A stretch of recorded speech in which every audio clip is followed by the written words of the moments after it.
Hello, I'll just check if you can hear me whilst we're waiting for the meeting to start. Great, thank you.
Good afternoon.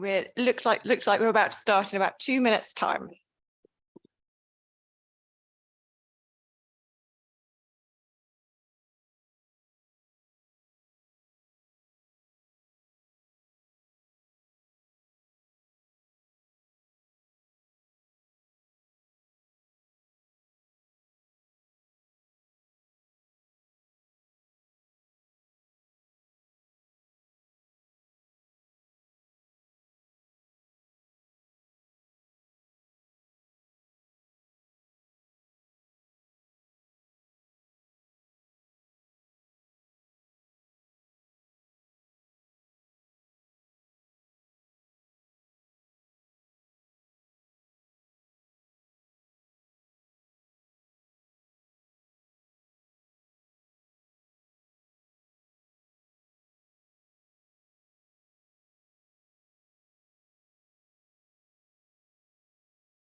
Good afternoon, everyone.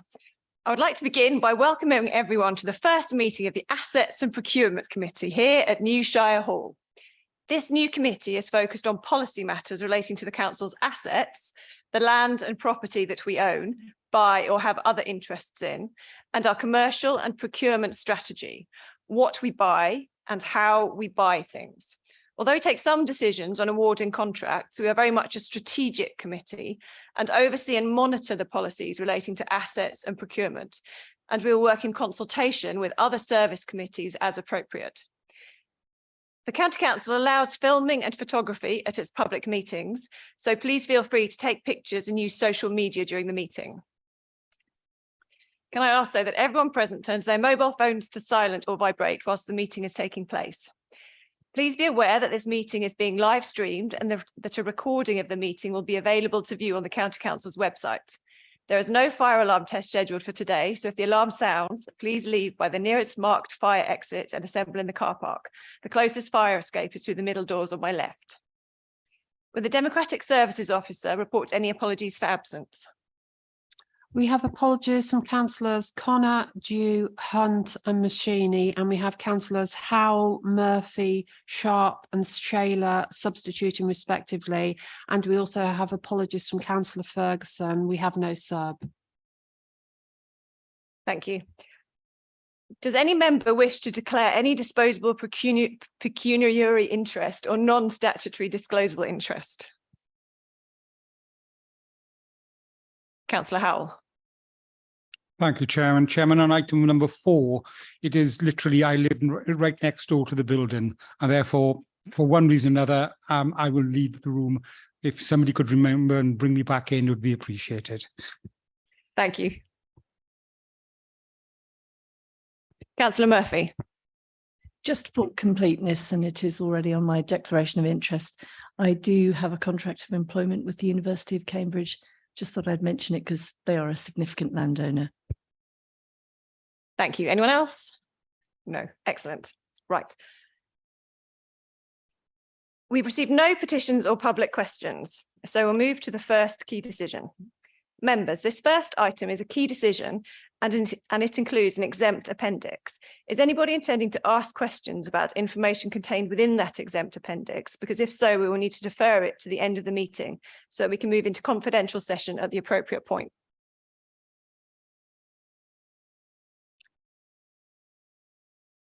In which case we shall proceed in public.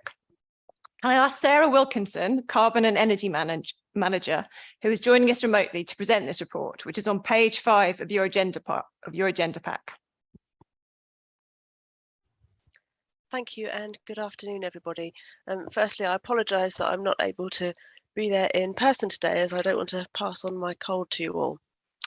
Right, back in March, the Strategy and Resources Committee resolved to approve the termination of the current electricity supply contract with Total Energies via the ESPO framework, and asked us to carry out further research into alternative routes to procurement, taking into account environmental considerations, amongst other things.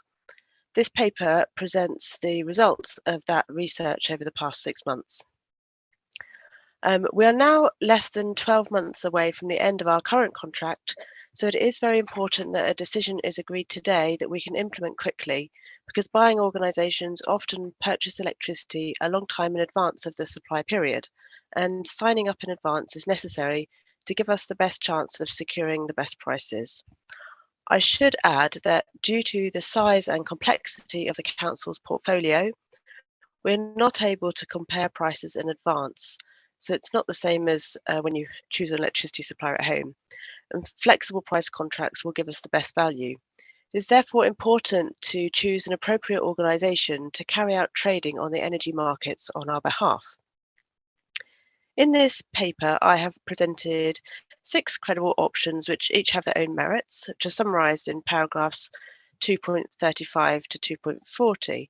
And after discussion with colleagues in the finance and procurement teams, I'm recommending today that we go with option 2, which is using the Crown Commercial Services framework. They have a single supplier, which is possible by direct award to EDF, and their supplier is more aligned to the Council's environmental ambitions and has a good range of green tariffs available.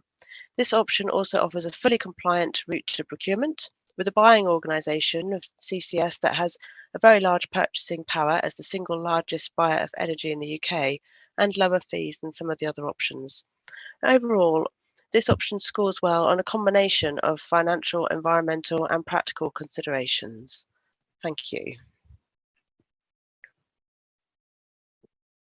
Members, can I ask if you have any questions for Sarah?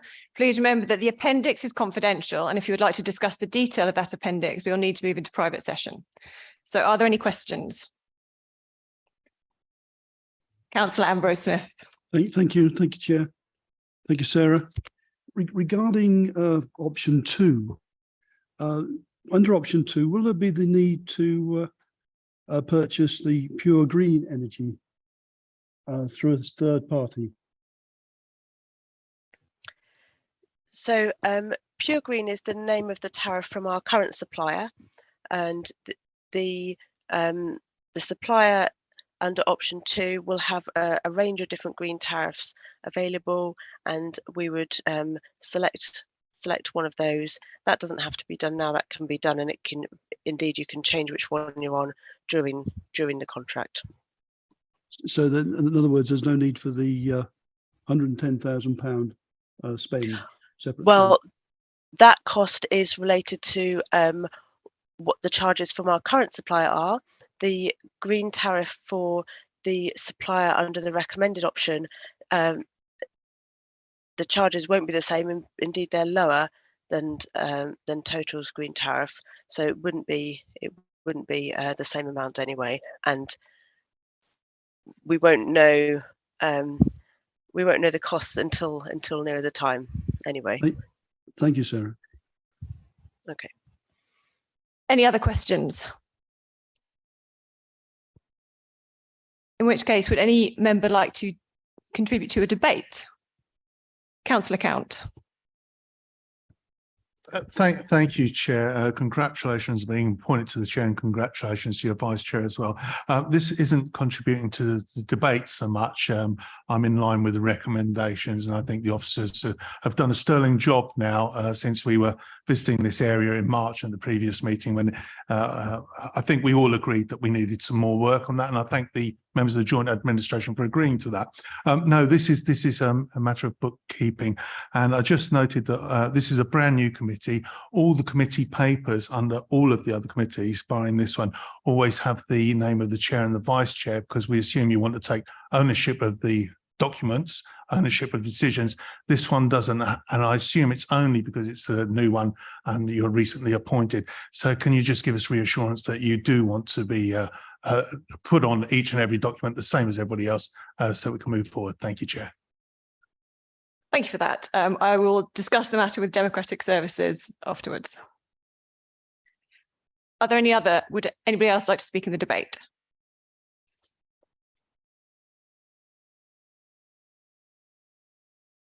In which case, we shall move to the vote. The committee is asked to agree to the preferred procurement route of using the Crown Commercial Services Framework for electricity suppliers for the Council's property and street lighting portfolio for the supply period from 1 October 2024 to 31 March 2028.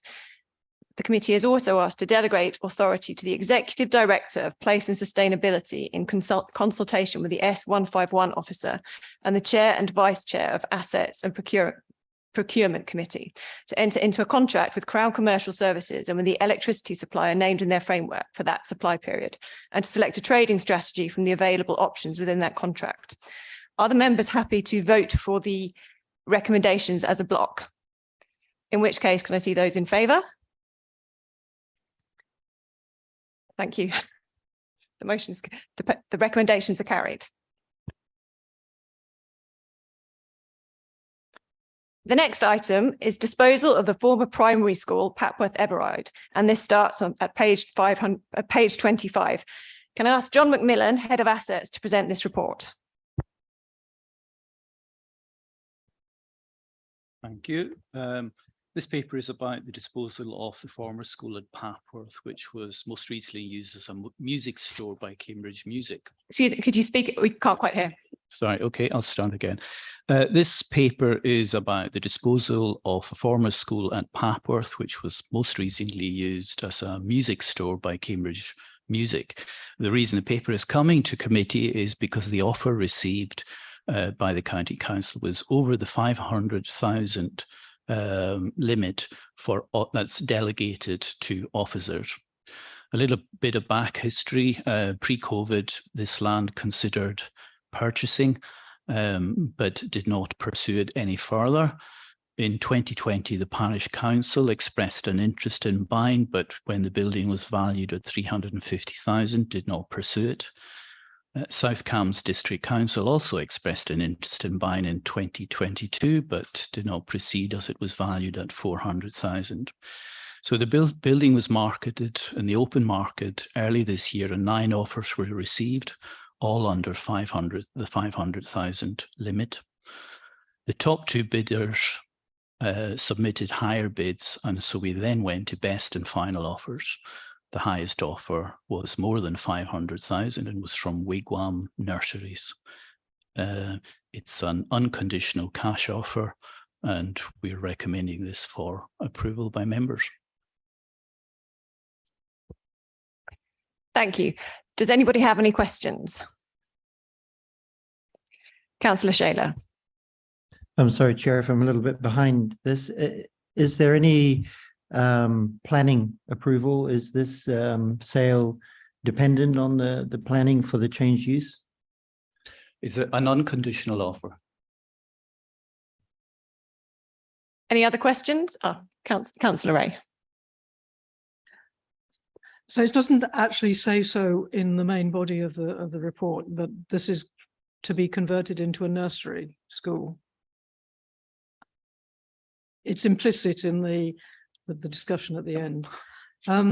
Is there any proposal to put additional housing on the site, or will it purely be a self-contained nursery? I'm not aware of anything other than being a nursery. Well, that sounds a good outcome to get the best price and for it to be maintained as a facility for the community. Councillor Murphy.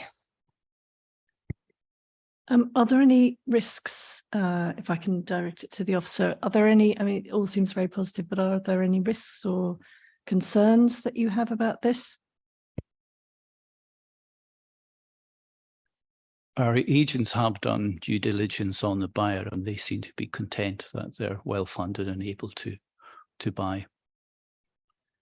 I think also, I think it's positive that we've had 9 offers, so that's good. Councillor Beckett. Thank you very much. Yeah, it's good to see how much commercial interest we've had in this. Has any consideration been given to retaining the freehold on it and just simply selling a leasehold? Or I noticed with some of our other ones we've been looking at doing that. I didn't see that in this case. I think we might consider retaining a leasehold on a much larger property, but this is quite a small property. If you were to look at it, it looks like not much bigger than 2 semi-detached houses. So I think it's better just to dispose of it unencumbered, and you get the maximum price that way. Any other questions? Would anybody wish to debate this item? Councillor Bowden. Thank you very much indeed, Chair. I've got a question. First of all, I have no problem with the proposal we have in front of us. I'm very happy with the recommendation. I would be happy to support it. But I was surprised to see this. And the reason I'm surprised to see it is the sale hasn't taken place yet. Theoretically, this committee may decide that we don't agree with the proposal and we may want to have a higher price, or we may want to look for some other method of disposal. Yet this is being discussed in open session, not as an exempt item. Now, I'm all in favour of things being open where they can be open, but given that this matter hasn't been yet commercially finalised, because we're the ones who will give that authorization, I'm really surprised that it isn't being discussed as an exempt item. I wonder if you could give any advice about that, please. And I'm not worried about it for this item. I'm worried about any future items we may have in this committee where something may come up where we may wish to discuss things which are ultimately commercially sensitive from our own point of view. Can I ask John if you have any comments on that? On reflection, it would have been better just to have said 2 offers over the threshold and left it at that. So I take on board what you say. Would anybody else like to debate? Councillor Ambrose Smith. It's just a comment, Chair, no more than that. I've done a little bit of research on the house price sales over the last 12 months in the CB23 area, and the average is £480,000. So I think what we're proposing getting 520 is excellent. So, yeah. Councillor Netzinger. I just want to say, which I think has already been implied, how very satisfactory it is to be able to sell this site, which was a school, to become a nursery school. I think it's just worth making that point. So I'm delighted with this outcome. We can't always arrange things to be quite as convenient as this one, but I think it's an extremely satisfactory outcome. Thank you. Anybody else? In which case, is everyone supportive of the recommendation to agree to the disposal of the property to Wigwam Nurseries Limited? I don't see any objections. Thank you. Can somebody retrieve Councillor Howell?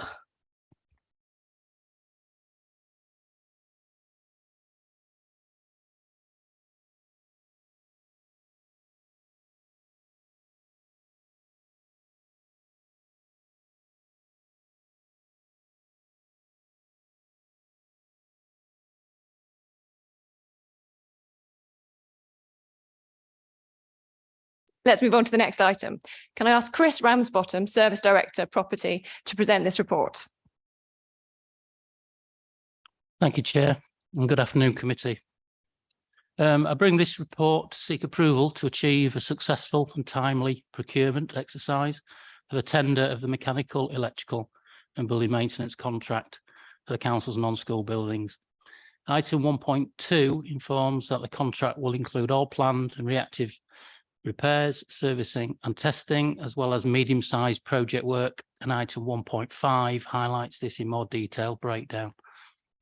Item 1.4 of the report informs that the existing contract ends on the 31st of October 2024, so we bring this forward to committee early to ensure we have the time to carry out robust procurement exercise to ensure a new contract is in place, awarding a single contractor and be live from the 1st of November 2024. Item 1.6 informs that the procurement strategy will be an open tender and be advertised at Find the Tender website, and this approach is aligned and supported by our procurement colleagues and fully compliant with the Council's contract procedure rules. Items 2.1 and 2.6 details the expected spend within the new contract, which is based on current spend within the existing contract and the existing property portfolio. Total contract spend per annum is estimated to be £4.2 million. Item 2.2 and 2.3 explains the intention that the new contract will be the industry standard SFG 20 legislative contract, which will improve the quality of our planned compliance work and ensure an improved auditable trail is in regard to outcomes by all the data being retained within the new asset management FM system Concerto we are currently implementing across property. Item 2.4 informs that maintaining to the FSG 20 standards will increase costs to the planned preventative maintenance part of this contract. However, this will move us to a more proactive planned way of maintenance, which will deliver a reduction for the need of reactive maintenance and ultimate system failure.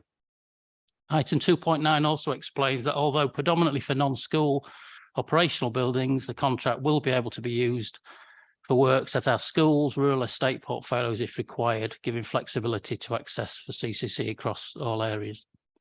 Items 2.10 and 2.11 detail that we will incorporate measurable KPIs within the contract, which will drive performance and improvement through innovation, environmental and social value principles, and are aligned to our corporate ambitions.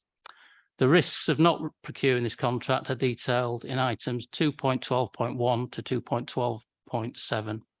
So to conclude, I ask committee to authorise the procurement of this contract, which will expire on the 31st of October 2024, approve the commencement of the re-procurement of the contract, which will be for an initial period of 3 years, from the 1st of November 24 to 31st of October 27, with an option to extend annually for a potential further 2-year period, hence being a 3.1.1 contract, and delegate the responsibility for evaluating and awarding the contract to the Executive Director of Finance and Resource, and in accordance with the Chair and Vice Chair of this committee. Thank you. Members, does anybody have a question for Chris? Councillor Bowden. Thank you very much indeed, Chair. First of all, through you, may I thank officers for bringing this forward 12.5 months before the termination of the existing contract. As we'll hear later in the meeting, and as I'm sure we'll hear in future meetings of this committee, it's not always the case that these matters are brought in plenty of time so that a proper process can be undertaken. So I'm very grateful to officers for that through you. My question is to do with the scope of this contract. And well, I'm led to believe from the first couple of paragraphs that this contract will cover buildings, mechanical and electrical maintenance for the council's non-school properties, sites and land assets. And I accept that paragraph 2.5 excludes New Shire Hall for an obvious reason. And I also noted the comments which were made in paragraph 2.9, which was slightly expanded in the presentation we've just had. Because paragraph 2.9 talks about the potential for this being used elsewhere, for example, in educational capital or in school academies, but mention was made about the rural estate. And my question is about the rural estate. Would the farm estate be included within this contract, for example, for those elements of the farm estate which may not at a particular time have tenants? So would that fall within the contract, or would everything to do with the farm estates be outside the contract, but potentially be able to be utilised through the framework of the contract? I think the intention there was that any works on the rural estate that requires the use of this contract can buy into this contract and use it. So that would cover any of the rural estates that we're currently utilising. So any work that we would be intending to do from a council's perspective to improve the farming estate, the rural estate, could use this contract once it's in place. Councillor Bywater. Yeah, thank you very much, Chair, and congratulations, Chair and Vice Chair, for taking on this role of this new committee. My questions refers to 2.6 of your report. Thank you, Chris. It's a very detailed report. Just want clarity, really. Based on the previous contract spend, does this take into account the inflationary costs that we're seeing, the pressures on staff, increased costs, materials, all that sort of stuff, really. If you could sort of maybe just elaborate on that, please. Yeah, the numbers that are in there in terms of the anticipated spend are based on what we're currently spending. The new contract that we were looking at procuring will have built into that a mechanism for uplift on costs associated with market conditions at the time. And that is where the 4.2 million is at the moment. The additional costs that I talked about by going to an FSG 20 contract are built into those costs, where there'll be a slight interest on the planned preventative maintenance element of that. But by default, there will be a reduction in the reactive maintenance that we have to carry out and ultimate failure when something fails. Just a supplementary, please, Chair. So when you look at it, do you have a template format that you work out your final figures from, or, just for my understanding, really? Sorry, the schedule of rates, the schedule of repairs and maintenance that we need to carry out will be priced. So each element of those repairs have a price associated with them. Councillor Shaler. Thank you very much, Chair. I wonder, just to clarify at 2.4 on New Shire Hall, the constructor's defect liability, it's unlikely to run out at the same time that this contract needs to be renewed. Could I ask, has it already run out, or will it extend past? We are budgeting 220k a year for maintenance of New Shire Hall. Is there an overlap? Are we still covered by the contractor for their own liability? I'll have to refer back to the exact date I'm unsure of in terms of defect liability period, but I do know that the defect liability period ends before this contract will be awarded, and that's why we've included that within the report today. Councillor Murphy. Thank you. I don't know if this is a question for you or for Michael, but I'm really curious about where elements of social value are being embedded in this contract, because it is a services contract, and therefore, we have a significant amount of expenditure going to an employer of people. I see the net zero issues are addressed, and that's very much appreciated. But, what kind of employer are we expecting? Do they respect diversity? Do they develop apprenticeship? Are they good at having apprenticeships? Do they have good working conditions? These are this is how we use our buying power to develop our social value beyond our exact boundary, and needs to contribute to the triple bottom line, which is kind of my other point about how when it is embedded, how will it be manifested? Thank you. I think initially everything you've said around social value will be incorporated within the contract data and evaluation. So the evaluation of the tenders will not simply be on the pound, shilling and pence. It will be evaluated on the social values that they can bring to the contract and be scored as part of the evaluation of the contract as a whole.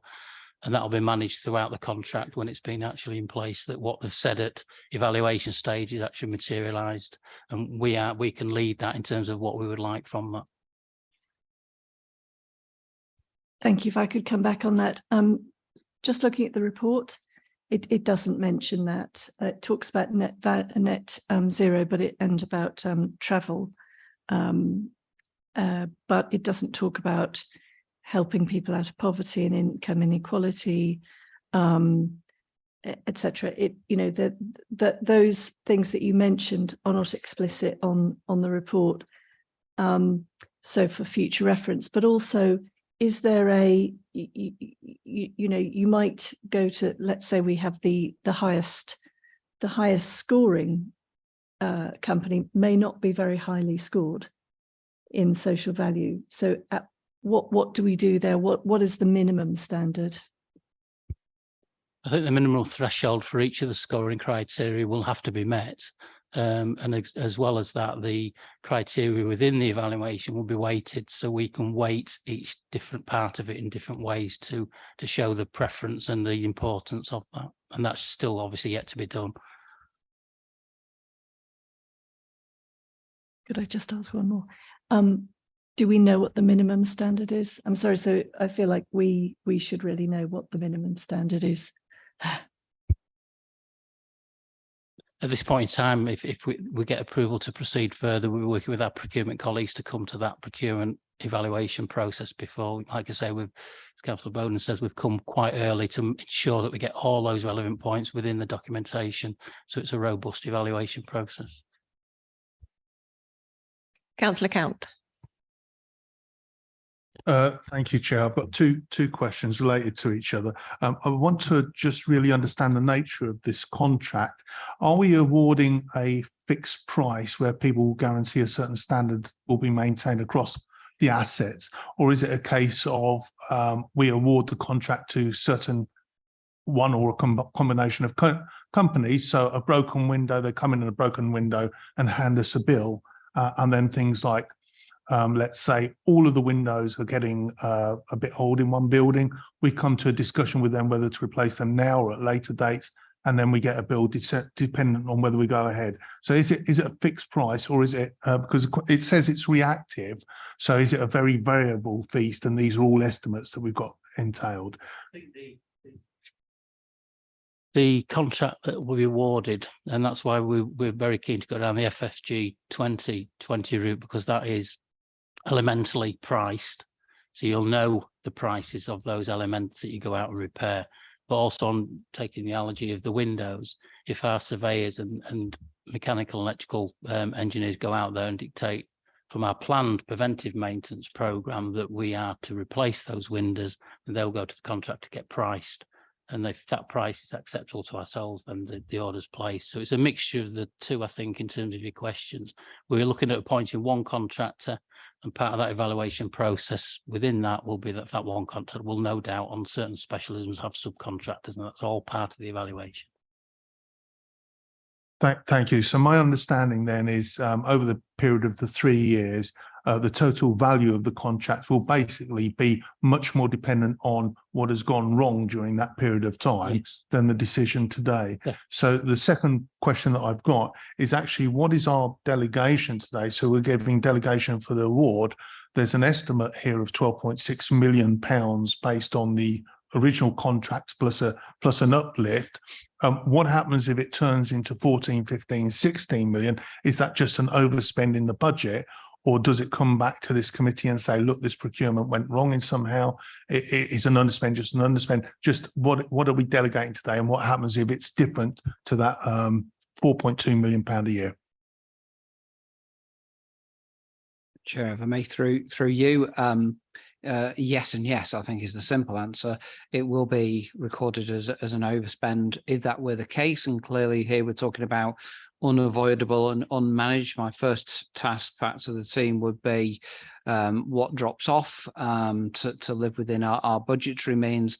But also then we would bring any lessons learnt, because again, that within the remit of this committee in terms of the strategic lessons to be learned around procurement, it's vital that we're picking those issues up for future. As Chris alluded to, the hope here is to move much more to planned than reactive. So again, that is the risk to monitor, as there are always risks with each of the contracts.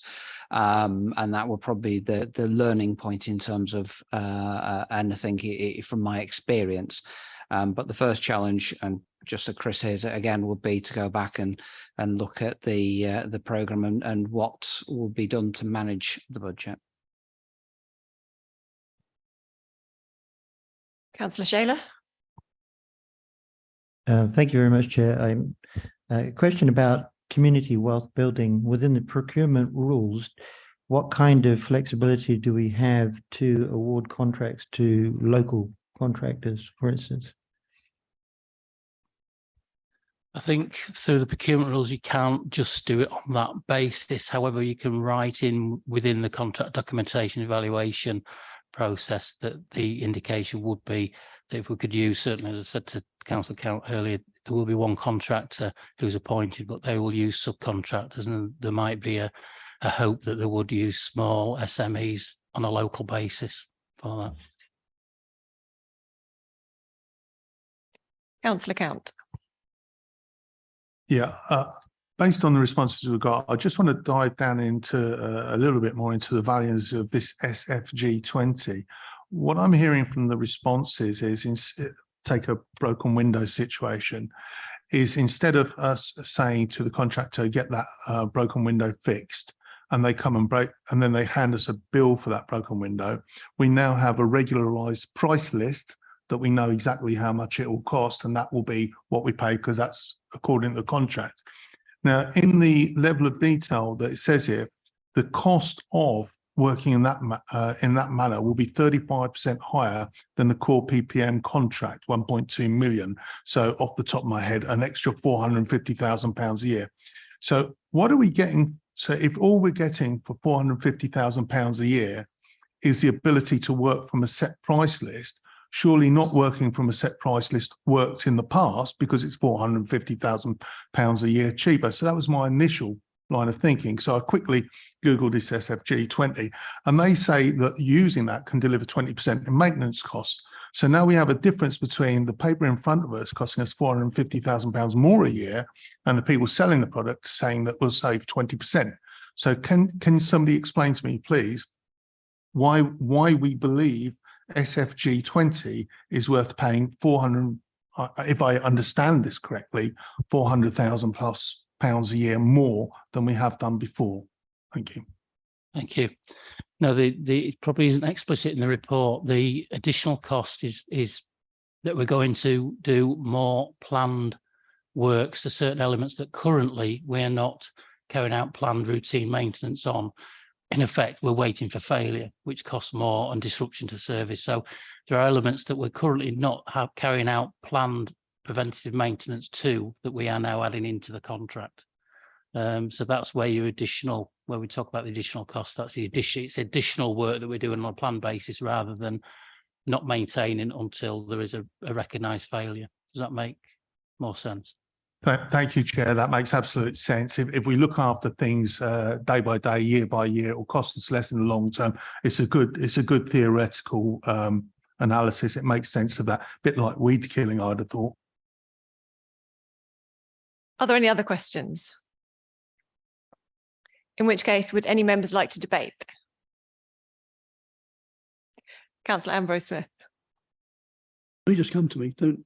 That's just come to me. I'm looking at our recommendation C, and the delegating responsibility for evaluating and awarding the framework contract. To come back to yourselves, to actually the director and yourselves to agree. Do you think that not should be this committee to actually review what is put forward by the brought forward by the officer?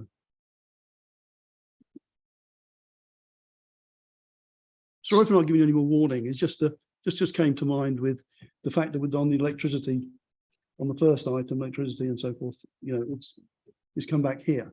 So why is this one not coming back here?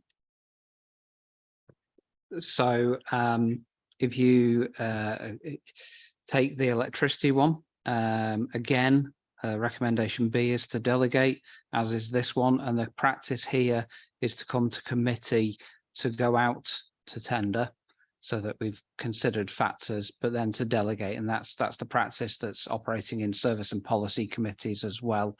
There will be certain larger scale contracts where that will need to come back to committee. But in these instances, that's the custom and practice within and our regulations, therefore, in terms of that practice. So just looking again at the electricity one, that's what that one does. Thank you for the explanation. The reason for asking it is what I just wonder what other members thought as well.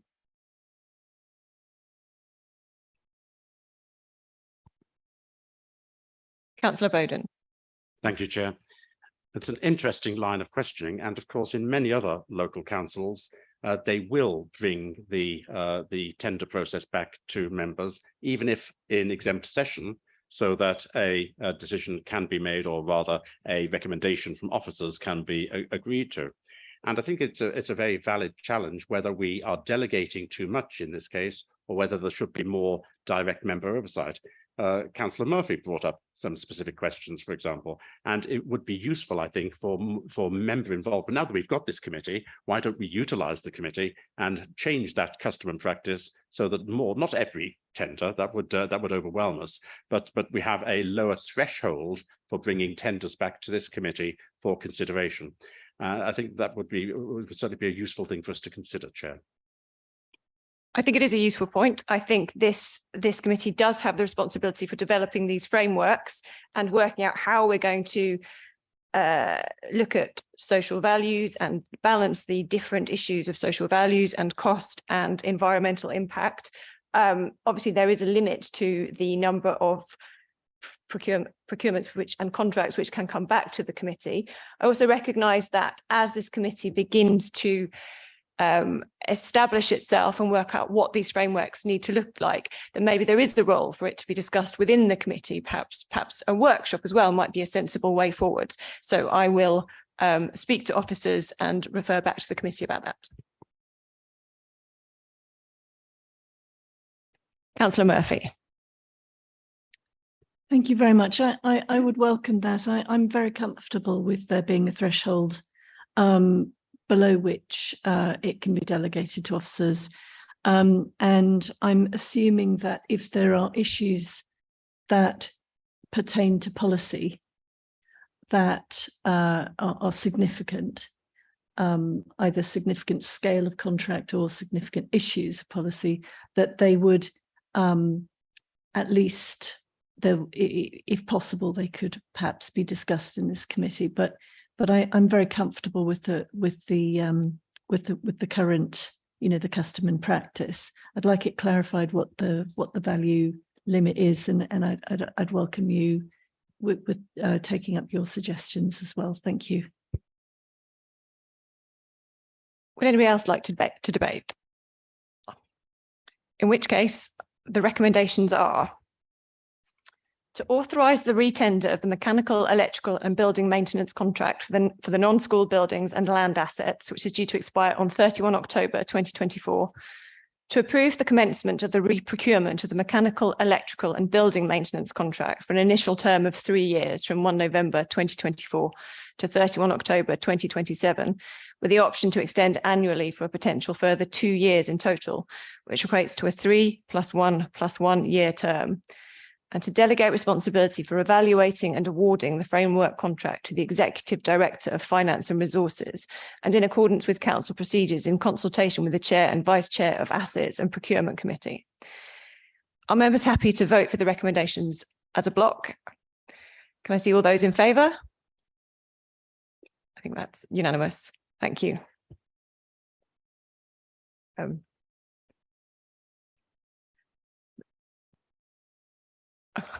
I'm happy about the next item on the agenda. Can I ask Chris to present the next report on reinforced autoclaved concrete school buildings, which is on page 45? Thank you, Chair. I bring this positive report to committee to note and record the update and findings following the surveys which followed DFE guidance of the school buildings for the presence of reinforced autoclaved aerated concrete, hereafter referred to as RAC.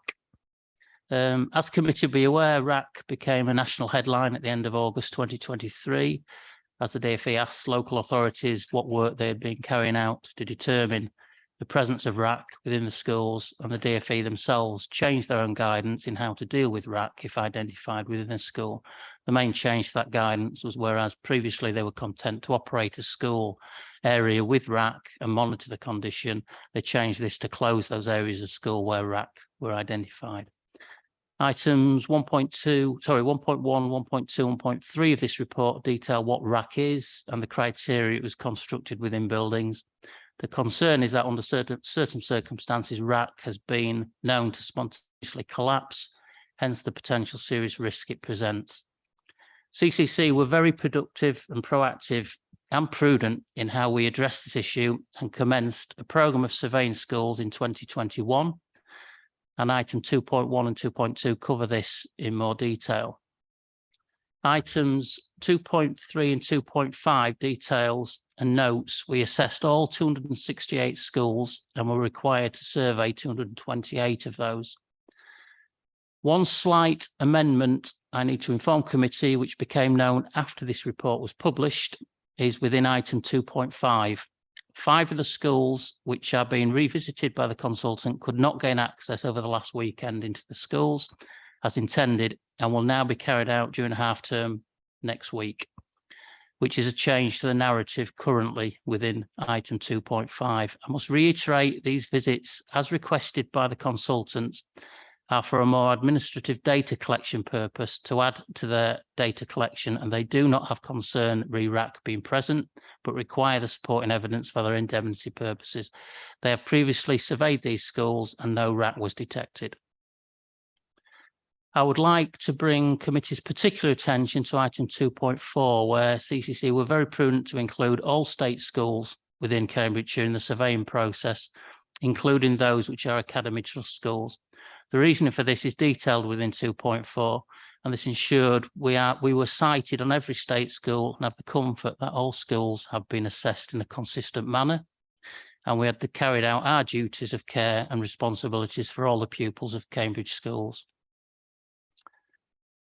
So, therefore, I would like to committee to note the completion of the surveys, commend the proactive cross-council working within property and education capital teams to be able to report this outcome, and committee note that all 268 schools have either been assessed or surveyed and no presence of RAC was found. Thank you. Members, are there any questions? Councillor. Thank you, Chair. Recommendation B is rather unusual. We don't normally put a recommendation in to commend our officers for the work that they've done. And I have to say that both in terms of the work done and the result which has been achieved, this is highly commendable, and I think it's highly appropriate that we do commend the work which has been done by officers. And it's a great relief, I'm sure, to everyone in this room that we've had the report in front of us that we've got now. One minor quibble, just to make sure that nothing has been missed here. We talk about in recommendation C, 268 schools have been assessed or surveyed. I wonder if Chris is able to explain why in paragraph 2.7, only 238 schools are listed. Is there an error in one of the numbers there, or is there a category of school which is missing from the list in paragraph 2.7? And finally, in paragraph 2.8, we're told about the position as far as the non-school estate is concerned. Again, a very good position for us to be in, but I do note that further surveys are being done, further desktop surveys are being done, at least, and further consideration about our non-school estate. And may I ask for a guarantee that if any RAC is discovered in a non-school part of our estate, that matter be advised to this committee. Thank you. Yeah. Looking at 2.8, the narrative says 268 schools, which is the correct figure. The figure underneath it totals 240, as you said, so that is an omission. It is 268 is the number of schools that have been looked at in total. And if any further RAC is found, it will come back to the committee? Without doubt, yeah. I mean, in fairness, the ones that would be carried out next week, we don't envisage any issues with that. But obviously, if there was, I mean, from this, it's lovely to come to the report and say there are no RAC. But if there is RAC in any of schools, we do need to find it for obvious reasons. So, Councillor Nethsinger. Thank you. Following on from Councillor Bowden's point about the commendability of our officers, I agree it is an unusual recommendation to have, but in this case it is extremely appropriate. I think that it raises an issue which has tripped up a number of other authorities who have not chosen particularly to survey all their academy schools. I think there was an understanding, well, certainly an expectation from government that they would kind of take academy schools away from local authorities, and that we were therefore not responsible for them anymore. As it turns out, we are still responsible for them, and we do still hold considerable risk about what is going on in the maintenance of those schools and ensuring that children in those schools are safe.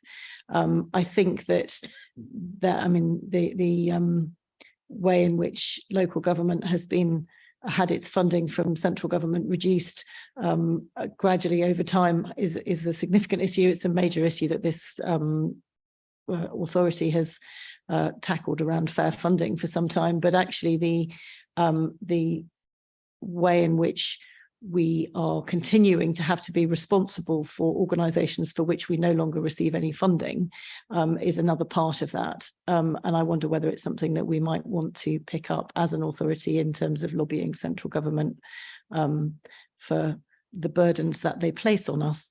And maybe that's best done through CCN. I don't know, but it's probably something that could be picked up at spokes meetings or through another body than this committee. I'm happy to do it if the committee would want us to, and I can certainly raise that at CCN. I just thought it was worth pointing out that we have taken on additional responsibilities. It has, in this case, been extremely valuable that we have, but these are costs that rest with us and we are not funded for by government. I think that is an important point, and I'm happy to take that away. Councillor Beckett. Thank you very much. And I also thoroughly agree about the good work done by officers. As a dad to a 5-year-old that's in one of these schools, I know the concern that was felt by so many parents in the media attention around this, and with the implications or the possible implications of RAC. Firstly, on Councillor Bowden's point, I believe it was some of those schools weren't needing to be surveyed. I don't know whether the officer is able to point out the discrepancy was that some were more modern and didn't need to be surveyed, but I might be incorrect there. I'd like to clarify that we have 268 schools, only 228 were needed and required to be surveyed. The 40 that weren't were, like you say, out of the remit of when RAC was used as a construction material. So the new schools do not need a survey because RAC is not in operation. Yeah, thank you for that. Brilliant. That's what I thought. The other slight question I had was that while obviously the majority of our schools are state schools, we do have a number of private schools in the area, and I know that those are not our responsibility, but obviously we do still have a responsibility to all the children in our area, whether they go to private schools or state schools. Do we have any information regarding the private schools and the presence of RAC in any of their buildings? I don't personally have the answer to that. I don't know if any of our education colleagues would have that, but we can take that away if required. Yeah. Thank you. Any other questions? Would anybody like to speak in the debate? In which case, the recommendations are to note the completion of the surveys and the findings, to commend the proactive cross-council working within property and education teams to be in the position for CCC to report the outcome, and to note the 268 schools were either assessed or surveyed and no presence of RAC was found. I assume everyone's happy to vote for them as a block, and is everyone in support of the recommendations? Thank you. Moving on to the next item. Can I ask John McMillan to present this report? Chair, if I may, sorry. We're expecting Councillor Howitt to join us for this item, and I don't think he's in yet, so would it be possible to reorder the agenda and take another item first? Certainly. Let's move on to the next item and we'll come back to this one.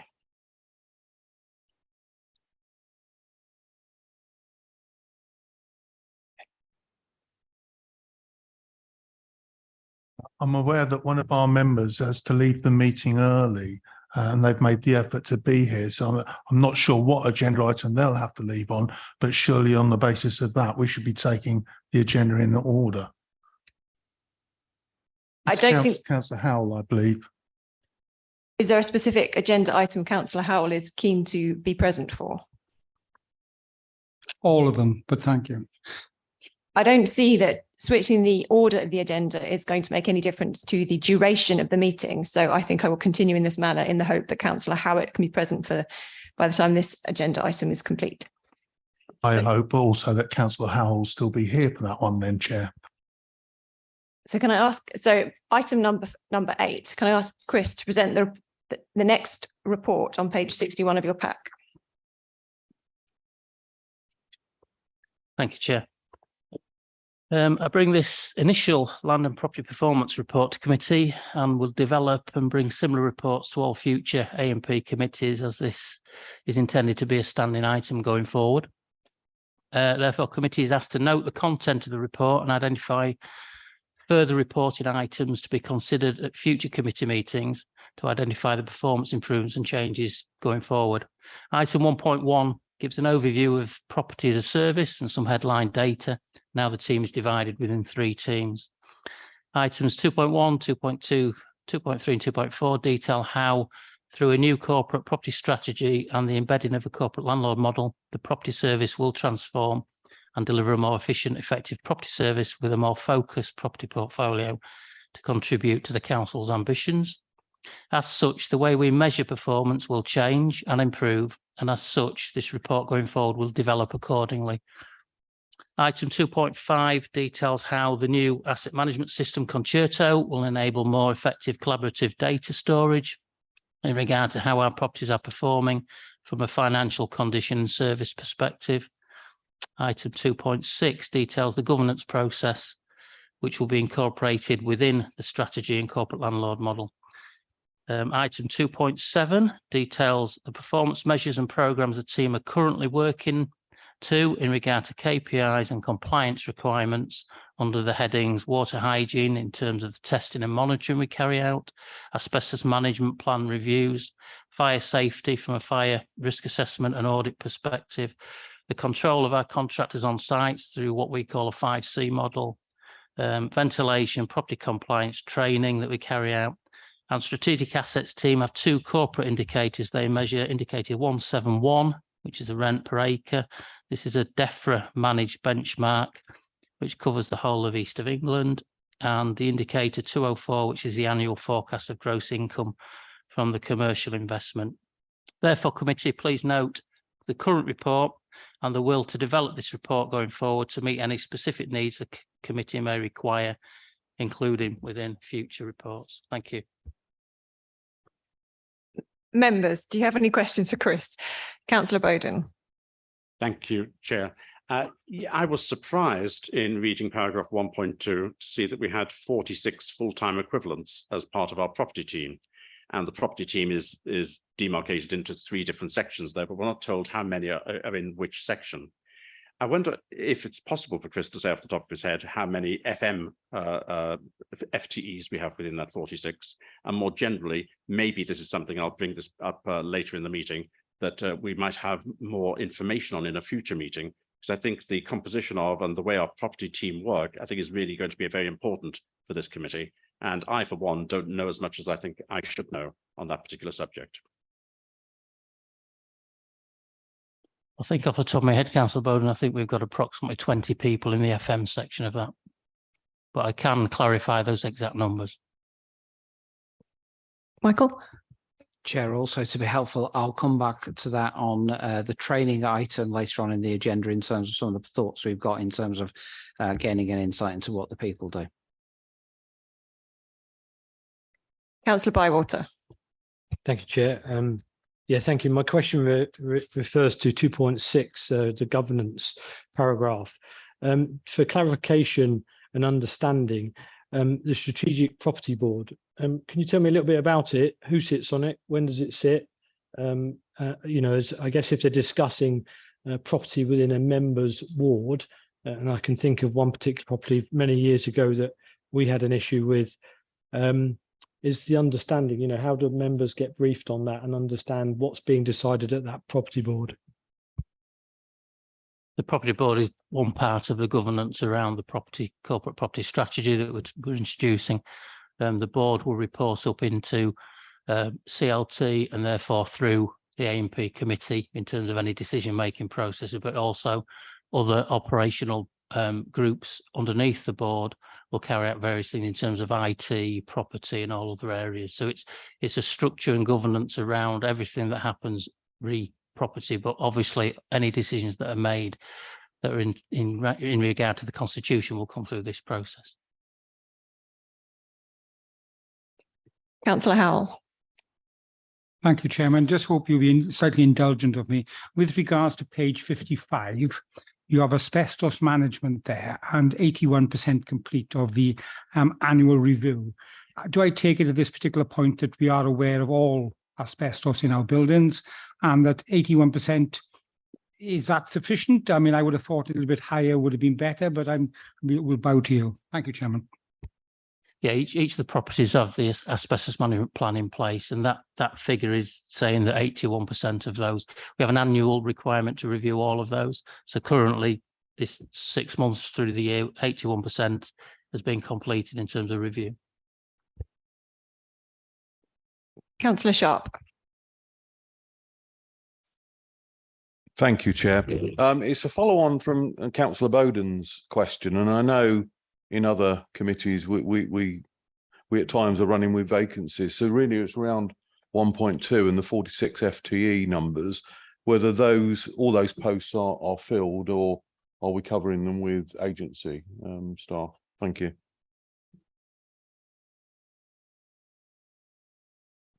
There's a mixture of some vacancies in there in terms of on statute, but on the whole, majority of staff are in post. But we can clarify that later in terms of, as Michael said, in terms of the full details. Yeah. If I can come back, Chair, sorry, just I think from a committee point of view, it'd be useful to have that information. Okay. Thank you. Councillor Count.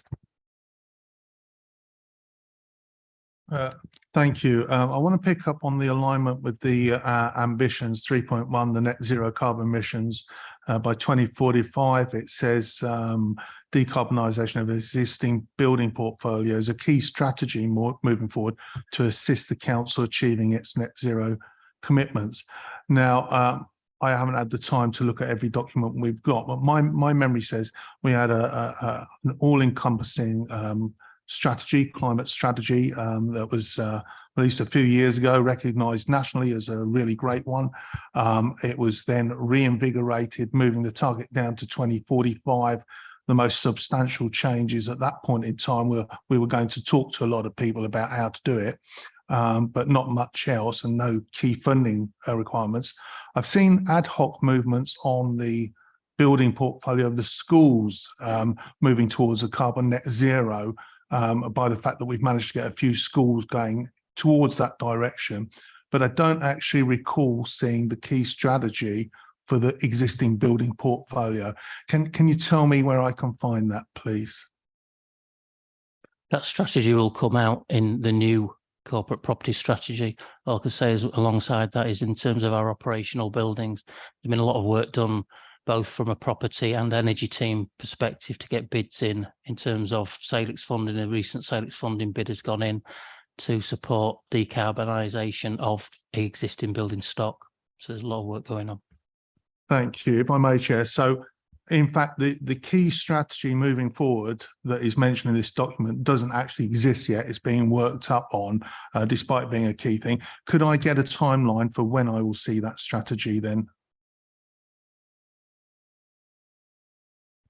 Chair, if I may, obviously we've got targets that we've all been set as officers and are working towards, but clearly the strategy that Chris is referring to will come through this committee, and that's due to come in the January 2024 cycle. So that's when that will come to this committee. Councillor MacDonald. Thanks, Chair. I was just, when looking at this report in the appendix, just thinking about what's the added value that we want to deliver now that we're a new committee, which has been referred to by Steve and others.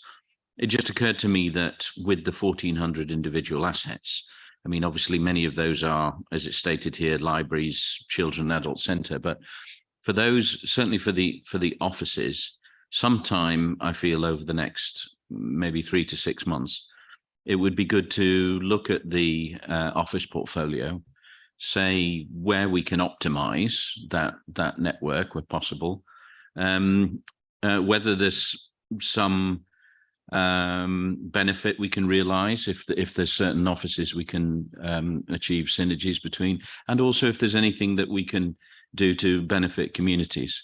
I make no pre-assumptions on preconceived ideas. It'd just be nice to look at the list of the individual assets and to group them. Thanks a lot.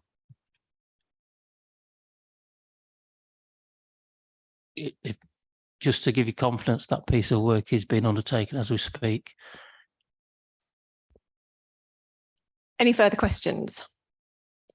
Would anybody like to debate? Councillor Bowden. Thank you, Chair. As has already been explained, this is the first iteration of something which is going to be quite a long process and is going to develop over time, which is excellent. One of the things which struck me was in paragraph 2.7, where we have indicator 1.71 is mentioned, the rent per acre obtained from the rural estate. And I found it quite amusing, really, saying that the target is £107 per acre and we're achieving £146 per acre, which is excellent. Well, the target, as is explained here, is merely the average throughout the east of England. And we, of course, in this area have a higher quality soil generally than in the rest of the east of England. So it's hardly surprising that our rent per acre obtained is greater in this county than in the rest of the east of England. And the point I wish to make is, when we are looking at setting our own targets, forgetting about what we've got to report back to DEFRA, but when we're looking at our own targets, it's going to be important that we set targets which are, if possible, stretch targets, so that we actually have something to achieve rather than merely restating the obvious. I think that's a good point. Does anyone else have any other areas you feel reporting performance would be useful on within these reports as they come to committee, or any other items you want to mention in the debate?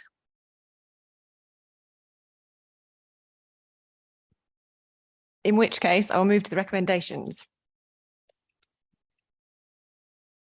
which are to note the contents of the report and identify further reporting to be presented and considered to show the transformation, change and improvements of future meetings of this committee. Is everyone supportive? Thank you. It looks like we have Councillor Howitt with us, so we will return to item number 7 on the agenda. Can I ask John McMillan to present this report, please?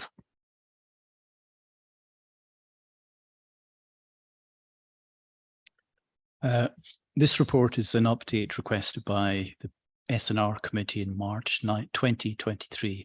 In March, members considered several bids for the former Mill Road Library. They decided to accept the offer from Centre 33, a local charity who work across Cambridgeshire, working with young people up to the age of 25. The offer was subject and conditional to planning consent. So in the last 6 months, Centre 33 have carried out more surveys and design work with the assistance of architects, structural engineers and cost consultants. They've also had discussions with the local planning authority, and they have commissioned valuations. Heads of terms were agreed on the 12th of September. Now, after this meeting, a legal pack will be exchanged with Centre 33, which will give them 15 days to exchange and pay a non-refundable 10% deposit. Members asked in March that the purchasers should accept a restriction on future use, so that, for example, after a few years, if Centre 33 decided to change the use and perhaps sell the building for a more lucrative residential use, they're not able to do that without the council's consent. This has been the point that took most time to agree. That's a very short report, so we hope to have Centre 33's exchange contracts quite soon. But before we turn to the local member, do members have any questions for John? Councillor Ambrose Smith. Thank you. Thank you, John. Why the delay? Why the delay in sending the legal pack for signing? Why the delay? Why the delay? Signing head of terms. I think it's a complicated old building. It's a listed building, and careful thought needs to be given to it. You know how the plan is to put in a mezzanine floor, and whether the building structure can take that. So that's taken them quite a bit of time. And I think also we spent quite a bit of time arguing about that, the restriction that I mentioned there at the end. Thank you. If I may, another question. Yes, just a follow-up question. As you said, the wording at the end does not give me confidence that Centre 33 are currently on board. Is that the case? Well, they signed heads of terms and they will have 15 days to exchange and put down a 10% refundable deposit. Otherwise, that will be the end of the story. So I'm hopeful that they will exchange. Thank you. Councillor Count. Yeah, thank you, Chair. And John, just the way you answered that does not inspire confidence. I've got to say, and you've nodded your head when we said that. So I want to go to the heads of terms and the actual wordings around the heads of terms comments. Basically, we've got the legal advisors saying that they offered advice on how to protect the county council in terms of what was presented to us at the time. It doesn't, it talks, Pathfinder Legal Services 2.5, apologies, Chair. Pathfinder Legal Services have advised on the terms and clauses that may be used to protect the interests of the council. It doesn't actually say that they were used, line, exactly where we are. So I'm unsure here now whether the heads of term actually provide the protection that we did, or if not, because of the previous sentence where that is the area where it's been difficult to align on, whether we're at a point where we've gone ahead with their clauses, and this element of 15 days is a kind of, final chance to get it over the line, but we aren't as agreed, because we're agreed in principle, we aren't agreed in detail. I want to further add on. So my understanding, and I am a lay person, so you can correct me if I'm wrong, but I have been alongside the council at some of these discussions in the past, is when things like heads of terms get agreed, they may not be 3 sentences, they may be 50 pages long. They vary, but they can be. And those heads of terms get into some quite big nitty-gritty detail. And it isn't actually 2 people in a room often hammering this out. It's one solicitor sending one version to another solicitor, which comes back repeatedly. So if we're at the stage where they are agreed in principle and it's a multi-page document that's there, and that was agreed on the 12th of September and it was ready, and we are now at the 18th of October and it's not been sent out, I don't understand where that time delay came from, and I don't understand how much agreement we have on these heads of terms based on the responses we've got. Thank you, Chair. Could Councillor Howell turn his microphone off?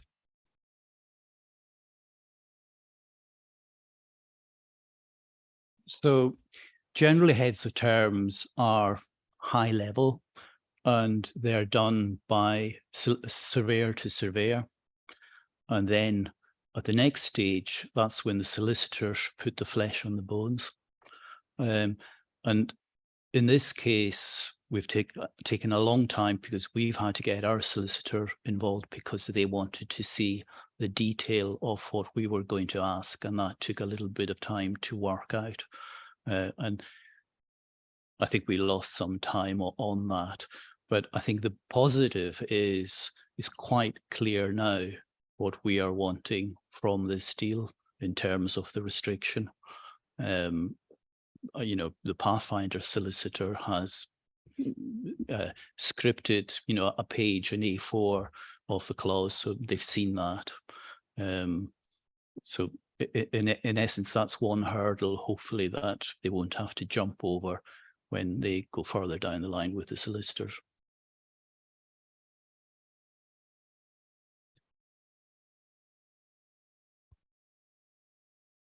Councillor Shaler. Thank you, Chair. Given that this development is dependent on planning, is it unusual that the purchaser hasn't done any pre-planning yet?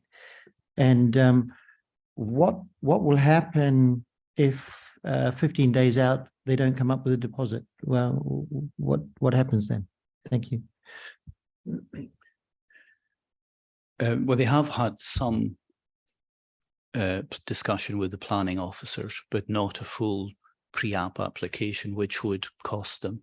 I think probably as a charity, they're cautious about costs. If they don't meet the deadline, I would say that that's the end of story for them. So we're hopeful that they will meet the deadline and will move on and everything will be smooth from now on. Oops, can I just quick? So obviously it will be the end for them, but what about for us? Do we go back out and start the process again, or do we work down the list? Yeah. So plan B would be to remarket the site, given the amount of time that's passed, 6 months. Any further questions? In which case, we have Councillor Howitt, the local member, joining us via Zoom to speak on this item. Well, firstly, can I thank you, Councillor Haythorne, for being flexible in the timing this afternoon. And can I also offer my sincere thanks to the officers who I've worked on as a local member with this over some very considerable time, from the point that we took the building back in a very dilapidated state, did an absolutely brilliant job of restoring it, which won an award, have restored it to a level that befits its status as a very historic and unique listed building. And also, just to accentuate to you, because several members of this committee haven't been involved in this issue before, this is an iconic building with a huge history in a very prominent place at the entrance to the bridge in Mill Road. That was a library, has been known for being a public building over generations of people living locally. And so it's a huge decision what we do with this building. And I couldn't have had more cooperation and support from the officers on this, for which I thank them. And Michael Hudson actually spoke to me personally about it as well. So I thank him. So that's the first thing I do want to see. I do support what John McMillan said about us putting a restriction or covenant on, because the idea that in selling it that this could in future be lost as a public building would be an anathema for the community. So I'm pleased to hear the strict approach that they've taken in relation to that.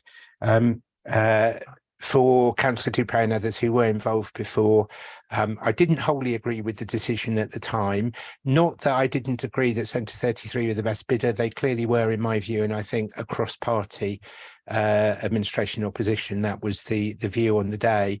But I think that we should have had a more public consultation around the decision. And we were told if we did that, it risked the whole decision, the whole purchase being lost.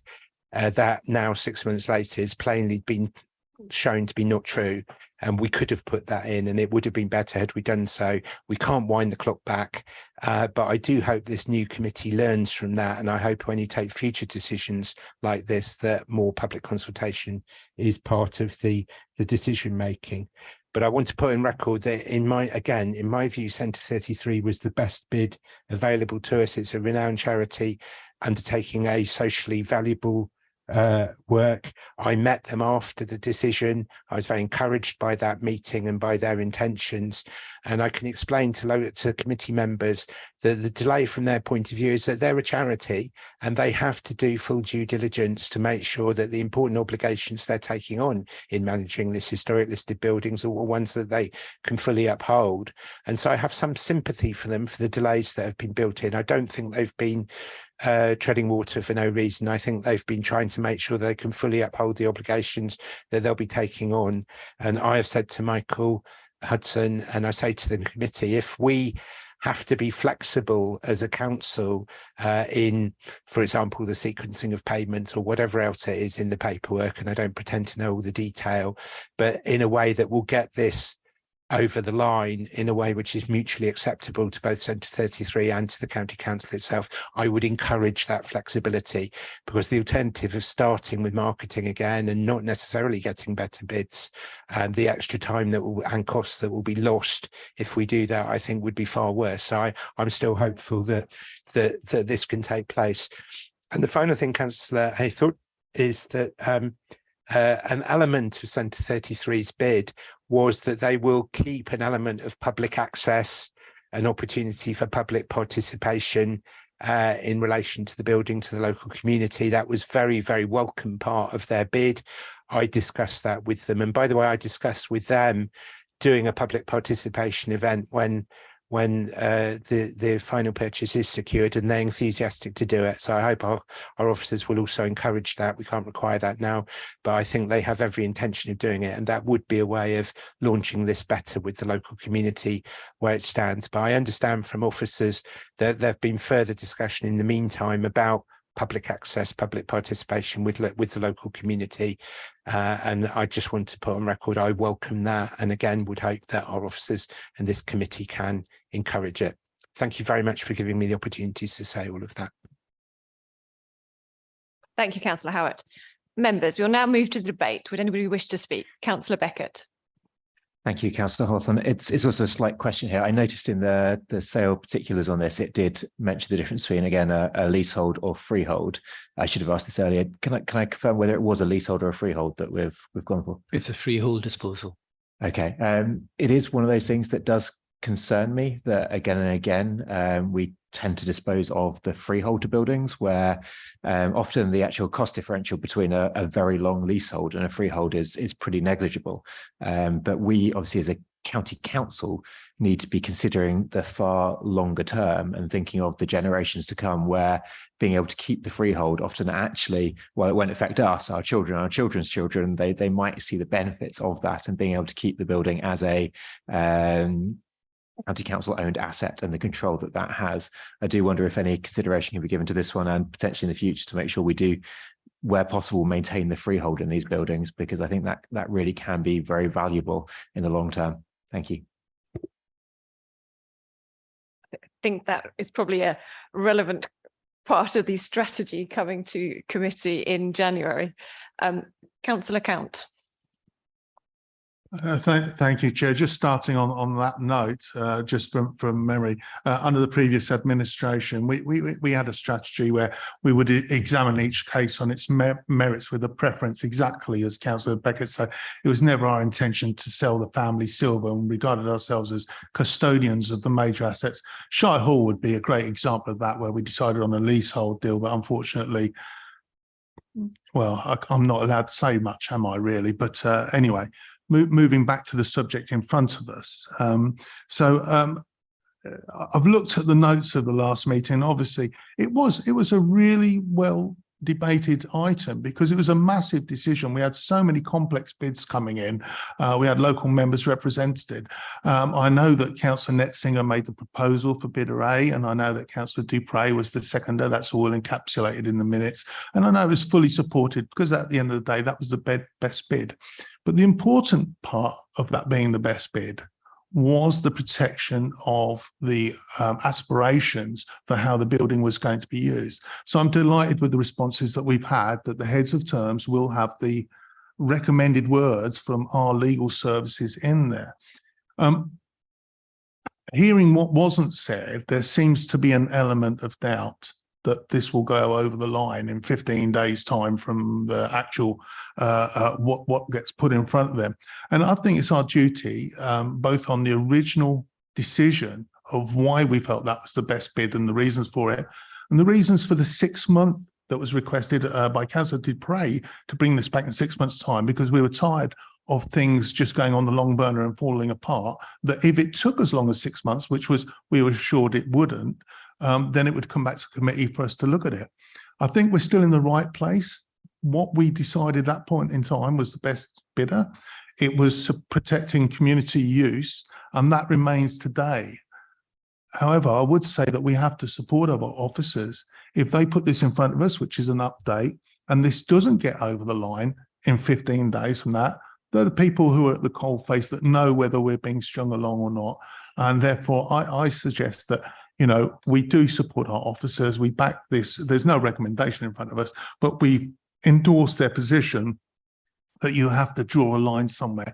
If it does fall through, that'd be incredibly unfortunate, because I do believe that our 33 were well suited to take this on. But if it does, that will give councillors like Councillor Hewitt the opportunity to reinvigorate a local bid alongside the open market, which would obviously be marketed to. So all I'm asking today is, I'm not quibbling with the recommendation, which is to know, but that this committee endorses our officers' position and what they put in front of us. Thank you. Would anyone else like to speak? Councillor Netzinger. Just to say that this is a report to note. I think it is actually really helpful to have the feedback. I think it's good to be checking in on these things, which I think is what Steve was saying effectively. And we all very much hope it gets over the line. And I think we'll leave it with the officers to deal with it. Thank you. Would anybody else like to speak? In which case, yes, I think we all recognise the feeling of nervousness as we approach a deadline in a property exchange. So we will see what happens. So we are asked to note the current progress on the heads of terms. Are we happy with that? Excellent. Right, we're making good time. We are now going to move to item number 9. Can I ask Claire Ellis, Head of Procurement Commercial, to present the Procurement Governance and Performance Report from page 67. Thank you. So the report, the purpose of the report is to provide committee with an update on the activity and the governance arrangements and the performance of the procurement and commercial team and the procurement and commercial function across the council. It covers in the main the first quarter of 2023-24, with some information reaching back into the last financial year. At 2.3, I think I would draw your attention to the procurement pipeline. There's been an update since this report was put together. The September pipeline is now available on the council's website. So that's the following quarter's pipeline. And you will see at 2.6, we discuss the governance arrangement. So at 2.6.1, there is some points there about the improvements that have been made in the governance arrangement since January 2022. And at 2.6.2, there's some coverage of the areas where we still have challenges and we are undertaking further work. Thank you. Members, do you have any questions for Claire on the content of the report? Councillor Bowden. Thank you very much indeed, Chair.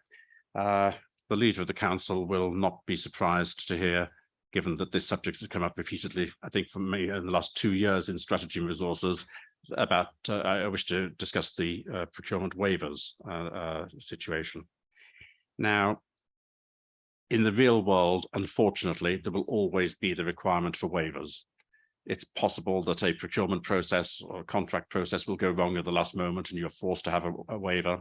It may be that there's a matter of emergency which forces something to happen which is outside the normal regime of the council, and a waiver is required. So expecting a waiver figure of 0 is unrealistic. Nevertheless, the level of waivers that we did have was worrying. And it's still surprisingly large. Even 2 years after work started on this, we still have a surprisingly large number of waivers being applied for. The chief executive, who obviously used to or does attend meetings of strategy and resources where this used to be discussed, took a personal interest in this and made a commitment, which he's carried out, that he regularly would review some of the waivers which were being applied for to ensure that there weren't lessons to be learned which needed to be learned as from the sheer number of waivers which continue to go through the system. We are moving in the right direction. A pipeline has been created. There is some planning in place now, which wasn't in place before. And I have hopes that it will continue to improve in terms of the number of waivers which we see reported to us. But now that we've got this committee particularly in place, I wonder if officers in future, when this report is produced, and I assume this is going to come to us on a regular basis each meeting, that when it does come to us, we could be given some slightly more information. First of all, I wonder if we could be given a list by quarter of the number of waivers, not just a comparison with the same quarter of the previous year, but seeing the regular figure going through each quarter for the last 2 years, let's say, so that we can see a trend more easily than just comparing one figure with one other figure. Secondly, I wonder if we could be shown what percentage of contracts these numbers relate to. We're given raw data as to the number of waivers which have been applied for in the period. What we don't know is what percentage that is of the total number of contracts which have gone through the system. And seeing that in percentage terms, I think would be very helpful to us as well. And the final request is, could we also from now onwards be given an indication of the value of the contracts which have been subject to waiver, not each individual one, but collectively, because I think it's important. It's very easy for us to talk about the number of waivers, but if you've got a waiver for £5,000 and a waiver for £500,000, those are two very different things indeed. And I think that would be useful to this committee in considering the waiver position in future. I'm very happy to bring all that information to the next meeting. That's fine. Thank you. And can I perhaps if we're looking at the value of the waivers, perhaps it almost feels like they should be grouped in sort of values of contracts, bands, for example, rather than the total value, which may not indicate as much. Yes, that's fine. Councillor Count. Thank you, Chair. I've got one question of some detail on 2.2.3. There was a saving of 252,946 due to the procurement route chosen, but the most significant efficiency came from the identification of the duplicate funding of block bed. Now, I'm not sure if these sums work out. That's either 80,000 or it could be anything, depending on the way the paragraph is, and it's not actually identified. What I want to ask is, so apart from the procurement route that has identified that we have been duplicate funding a block bed, what happened with regards to the money that we spent? Have we reclaimed that? Have we been able to get that back? And have you had a look at the sort of management oversight of what caused that in the first place? So it's great moving forward, but we need to know what happened to that money. I would need to check to see whether we've been able to recoup that funding, but I can certainly bring that information back. In terms of the policies around the funding of the beds, I can confirm that the policies have changed so that there are now checks in place to make sure that there isn't duplicate funding for those block bed provisions in future. Sorry, I think you said you're going to check to see if we can recoup that based on what I've said. I'm not going to ask you a question here because I would find the answer embarrassing, but I would expect the automatic thing when you found you've paid for something twice, that you would attempt to recoup that. And that's probably gone on behind the scenes and they haven't told you about that yet. So yeah. No need for an answer. But yeah, thank you. I've got something on the general procurement in the main debate. Any further questions? Councillor Ambrose Smith. Thank you, Claire. All very positive, almost. But regarding 2.6.2 and your 52% of your staff have actually had procurement training, which is a start, and they are mandated to complete that training, which is good. And you'll be reminded, and the staff will be reminded that training has to be completed. Well, 52% isn't good in itself. It doesn't show that such staff are actually taking ownership. Do you feel that is the case or what? I think overall the figure is much higher. The 52% is of those who were mandated to undertake the training. So what we've done since we came to that figure is we've updated the list because there were quite a number of people who were registered as contract managers and therefore mandated for the training who weren't actually current contract managers. So when I bring this item next time, I hope that we will have an updated list and therefore an updated figure for you. But I agree that we are working to improve that figure. Councillor MacDonald. Thanks, Chair. It was just a quick comment around 2.6.2 again, and I'm sure it's not a problem, but on the contract register and the direct awards, only 15% received prior approval. I'm just assuming that's a process issue, and that by the time we next meet, that'll be a lot better. So appreciate any comments. Thank you. again, we are working with those who do place direct awards without receiving prior approval. So I would agree. I would hope that figure would significantly improve by the time of the next report. Any further questions? In which case, members, we will now move to the debate. And in particular, do you have any other areas you feel reporting on would benefit the purpose and role of this committee? Councillor Bowden. Thank you very much indeed, Chair. Procurement is an area which interests me significantly. As I see that Councillor Netsing is smiling, she's had the benefit of my interest for the last 2 years. And I think it's very valuable indeed that we now have this Assets and Procurement Committee. And I think that we would really benefit as a committee for a much deeper understanding of what procurement actually is and how it works in practice. And it may well be that we'll hear from Michael Hudson that yet again this is going to be brought up when we're talking about training. But what I would suggest would be really helpful to this committee is if a particular procurement process is identified, and that we do a deep dive of everything to do with that procurement process from the beginning to the end, including the scoring processes used in order to make the final determination. And I think that would be massively helpful to this committee to understand just what is involved in the procurement process. Now, that might sound fairly obvious that we all know what's involved in the procurement process, but I can tell you from personal experience in this council that that's not always the case.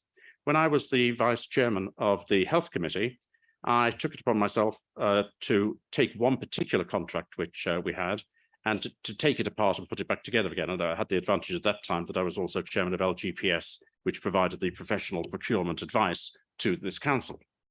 And when I did take it apart and put it back together again, because officers had not fully understood the mechanics of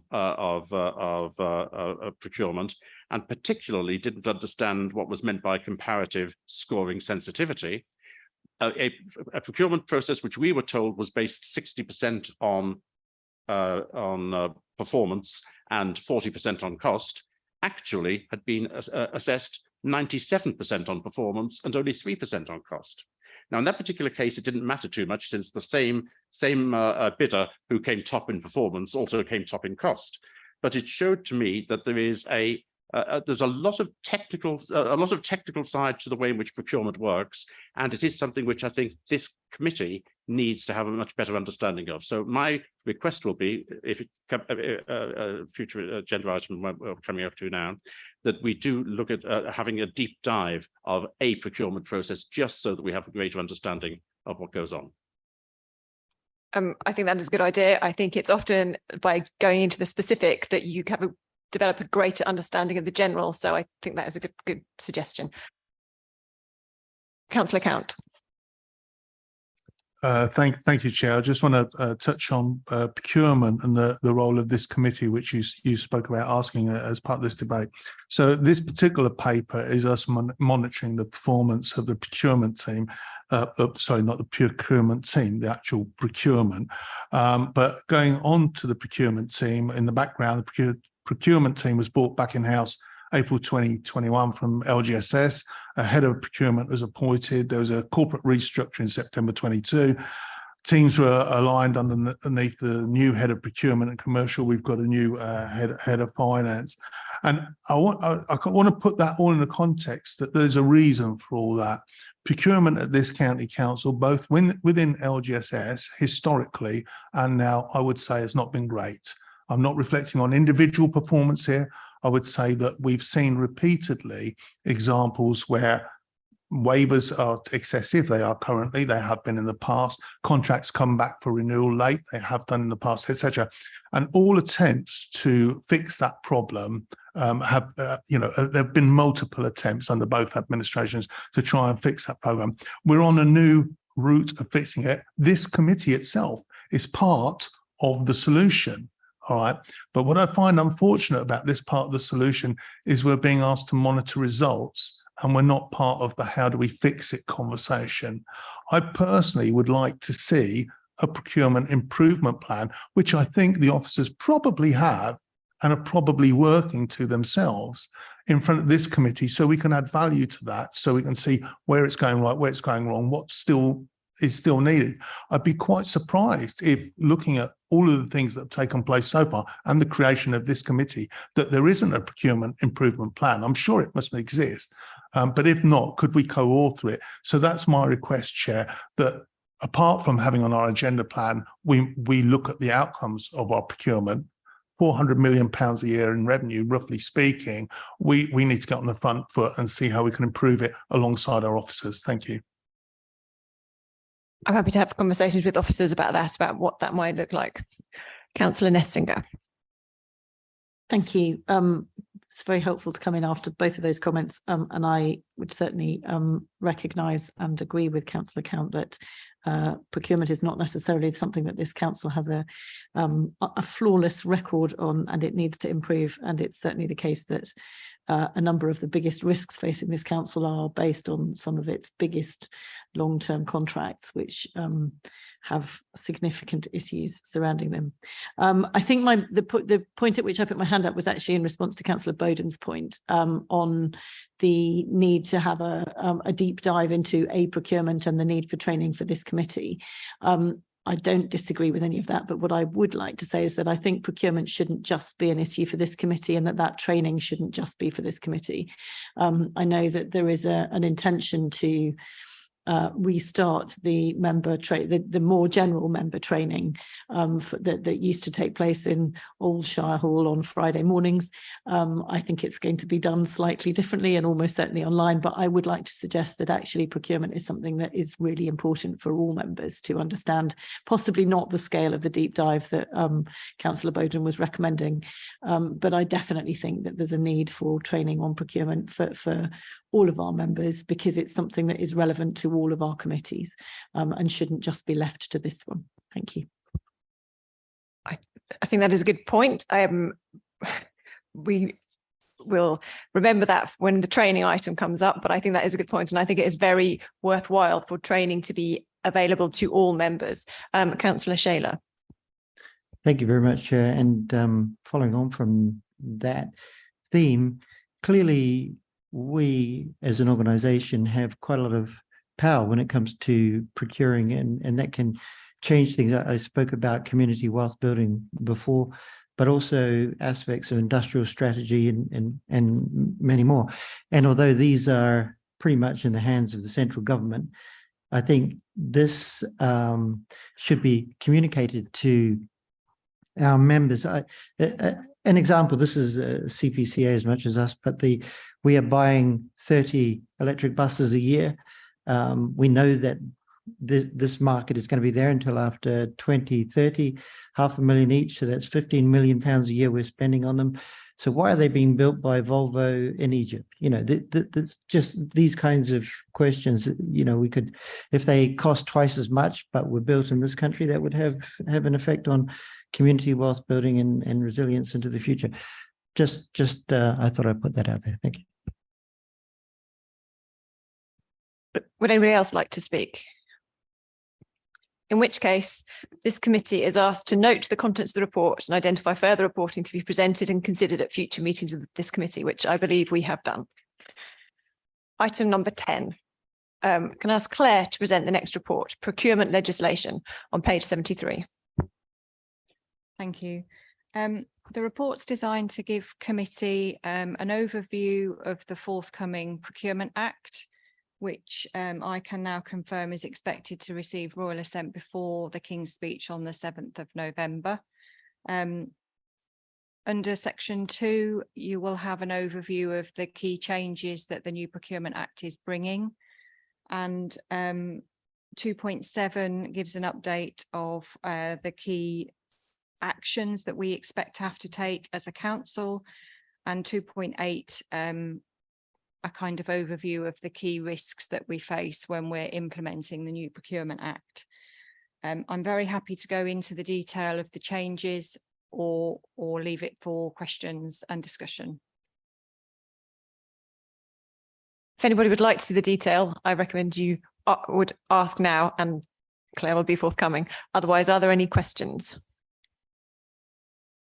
Councillor Netzinger. I've got a very quick question. Do you think that these changes are likely to make our procurement easier or more difficult? I think the aim of the legislation, the aim of the legislation is to reduce the red tape in terms of the procurement processes, and I think it does do that. So we're being given freer rein when we design the procurement processes we need to run. However, I do think that the restrictions remain the same in terms of the principles that we have to apply when we're publicly procuring. And I think the level of transparency requirements, so the notices that are required throughout the procurement process will be, and I've identified that as the key risk through the new legislation. Any further questions? Would anybody like to speak in the debate? Councillor Count. Yeah, simply any attempt to reduce bureaucracy must be welcomed, as indeed the increase in transparency, publishing details of contracts over £5 million redacted.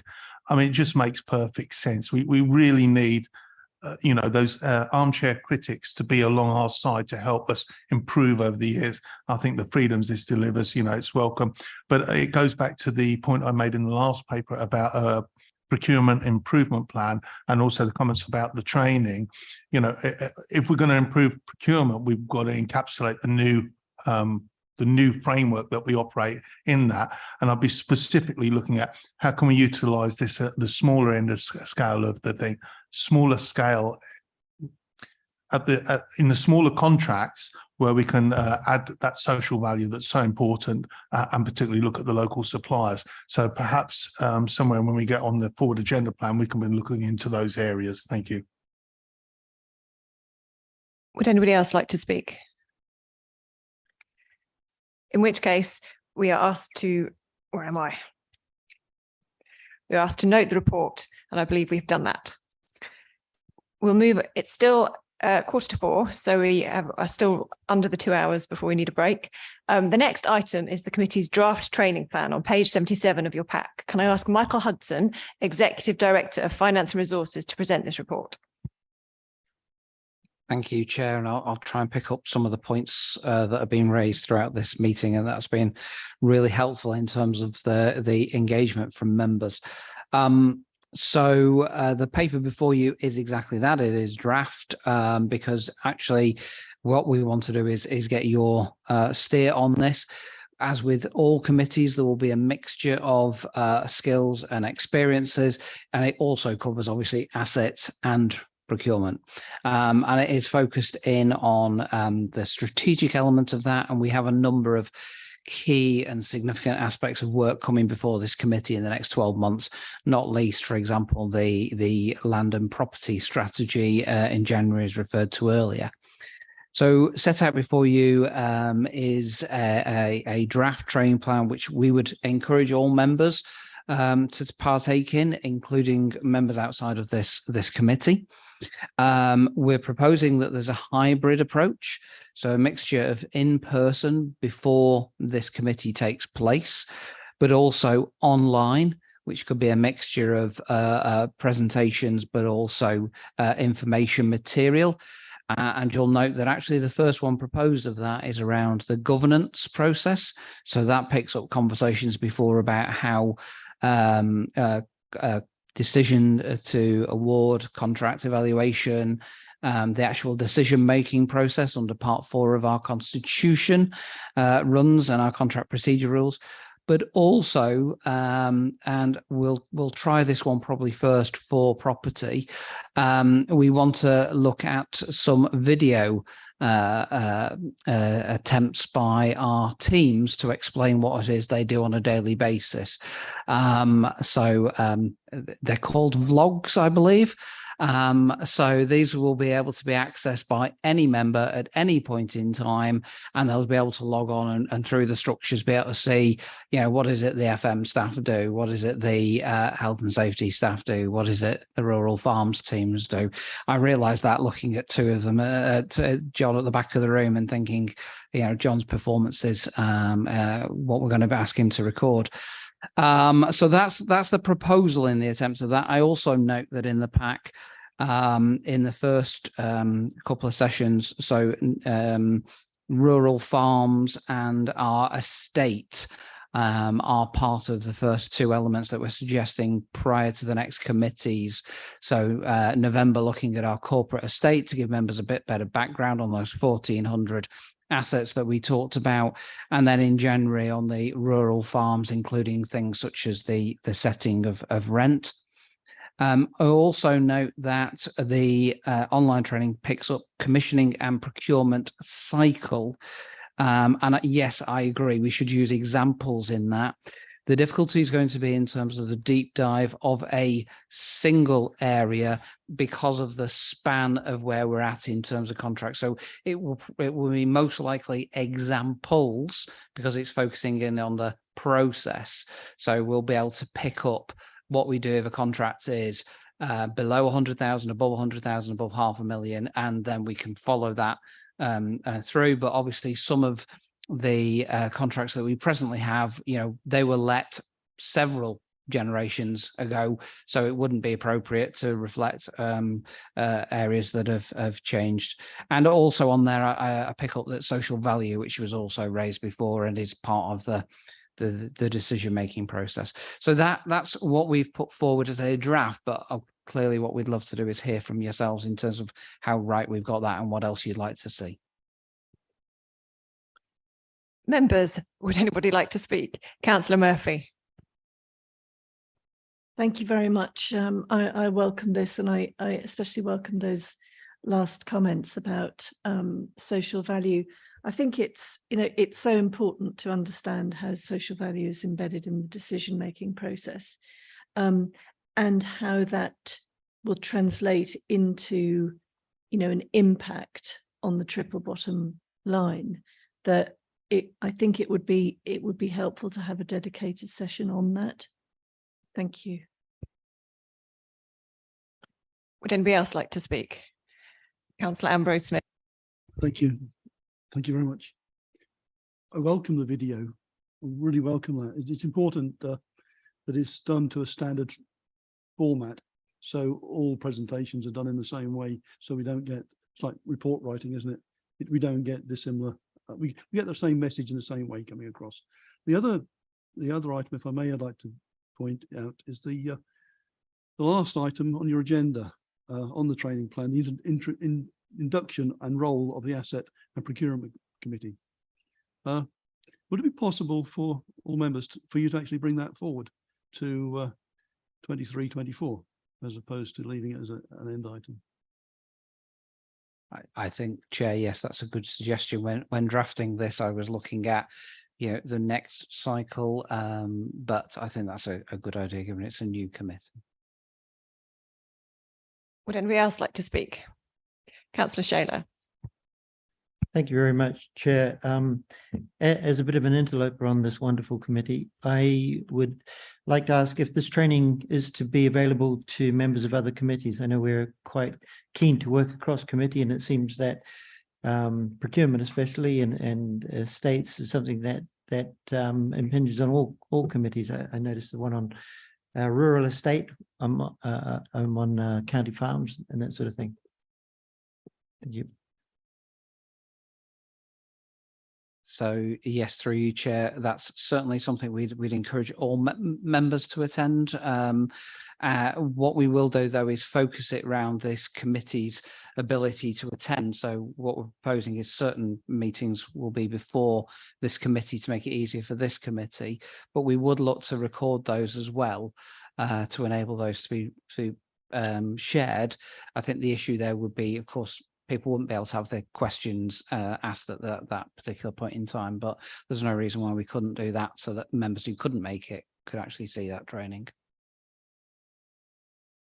Any other comments? In which case, I think we have considered the format of the content of the draft training plan attached, and we are happy with that. So the next item on the agenda is item number 13. In order to discuss the detail of the following item, we need to move the meeting into private session, excluding the press into pub. Sorry. Skip that. So number 12, the committee agenda plan. Would the Democratic Services Officer update us on any changes to the published agenda plan? Thank you, Chair. I've just got a few changes. The top one you've got for November, Sustainable Commissioning and Procurement Strategy. I think that's going to be renamed slightly, but that won't be going until January or March. But there will be a report going to November on provider selection regime. Also, there's one schools condition and estate down for November. That's probably going to early next year too. Councillor Bowden. Thank you, Chair. Two things. The first is it looks increasingly as though the reserve date of 16th of January is no longer going to be a reserve date. Can we confirm that that's an actual date now rather than just a reserve date? I think so. Good. And the second thing is when looking at the schedule of meetings for next year, I think would be rather helpful if we didn't have the meetings of this committee towards the end of a quarter. Because if we do have it towards the end of a quarter, we're receiving performance information going back almost 6 months, and that's not really helpful. So if it's possible to bias the dates of these meetings slightly more towards the beginning of the quarter, but not so close to the beginning of the quarter that the previous quarter's data isn't available, then that would be very helpful. I'm actually putting together the meetings card. It will be, Stephen will be consulting on you shortly on this. So there's some dates already in there, but I'm happy to consult with officers on the basis that you've suggested and review those dates to see if they fit in or if we need to tweak them a little bit. Anybody else? Councillor Count. Thank you. From earlier on in the debate today, Michael Hudson confirmed that the land and property strategy would be coming forward to the January date, which is in there. And the specifics that I was asking about was that there would be a strategy for how to deliver net zero across the estate. So I'm just looking for confirmation that that will actually be in there. And I'm not talking about a high level, yeah, we're going to aim for it 2045. I'm asking about an actual strategy that will get there. The second one is, are you comfortable in Chair in asking the Michael for a paper to come on the agenda at some point in time, a procurement improvement plan, please? Yes, I'm happy to ask for a procurement improvement plan. And could you respond to the climate net zero? I'll respond by saying that as with the digital strategy we brought, that will be coming forward with an action plan. So the strategy will cover a number of things, but it'll also cover an action plan of how we're embedding that. And of course, therefore, part of that will include things like carbon disposal, retention. So it's a wide-ranging strategy, and that is part of that. And I was going to comment earlier on, but I'm quite happy to come back because the improvement plan, as it were, is presently being done linked through some of the audit recommendations and through the audit committee. So I think we can have a look at how we report that across the committee. So I certainly would welcome the opportunity, because I think the members' debate before, I absolutely agree, you're part of this process for improvement. So I think we wouldn't want to not bring something. Obviously, I'm not on the audit committee, so I'm unaware of that. Can I ask, is the procurement improvement plan specific areas of improvement that have been picked up, or is it a wide ranging, this is our procurement team, how we go about procurement, etc., and we've devised from the ground upwards a complete package of how to improve it? Is it looking at, is it just simply you need to improve this area ABC, or is it let's have a look at our procurement and how can we improve it? So there were a number of recommendations dating back a number of years, which included picking up the way that the service worked and developed. So I think it's right that we bring a paper next time in terms of picking up the past and the moving forward and the service plan. Ray. Thank you. I just wanted to point out firstly that there are a number of actions relating to decarbonisation of council buildings in the council's climate strategy, which already exists, and the action plan is a useful reference to that point. I also thought that the committee might like to know that the results of the analysis of various councils' performance in carbon was well, in climate more generally, were published today, and in fact this authority received 82% and a gold star for its performance on buildings and climate change. So very pleased indeed with that. Thank you, Councillor Dupre. That is very helpful. And yes, as a member of the ENGI committee, there is a lot, I'm aware of a lot of work. So making sure everyone is involved in the relationship between those two pieces of work is worthwhile and important, even if the specific nature of the buildings and net zero strategy remains in ENGI. Would anybody else wish to speak? Councillor Bowden. Thank you, Chair. Let's hope that that gold star is made of gold, which has been responsibly mined. Looking at the list of things we've got, just reminds me of a comment I made a bit earlier today, and that is, I think that it would be helpful for our monitoring officer to give careful consideration to a couple of things in regard to the items which we have in exempt session and those which we can discuss openly. One of those two things is, in some cases, we may need the anonymization of bidders if a decision is being made to protect the whole process, regardless of whether that's in open session or not. And the second is, especially where we're talking about contractual matters, including the disposal or purchase of land, I have great concerns about those details being in public session before things are actually finalized. And I would just ask that we get our monitoring officer, among others, to examine all of that to make sure that we stay on the right side of the line.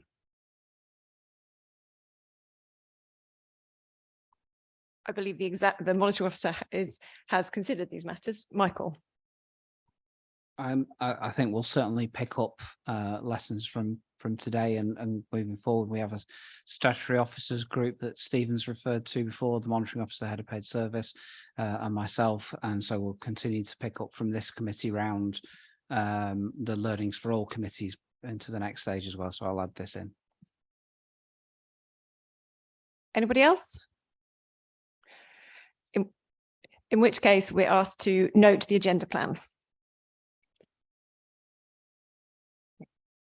So in order to discuss the detail of the following item, we need to move the meeting into private session, excluding the press and public. Members, do you agree with the proposal to move into private session? Thank you. So the report recommendation was to resolve that the press and public be excluded for the meeting on the grounds that the agenda contains exempt information under paragraph 3 of part 1 of schedule 12A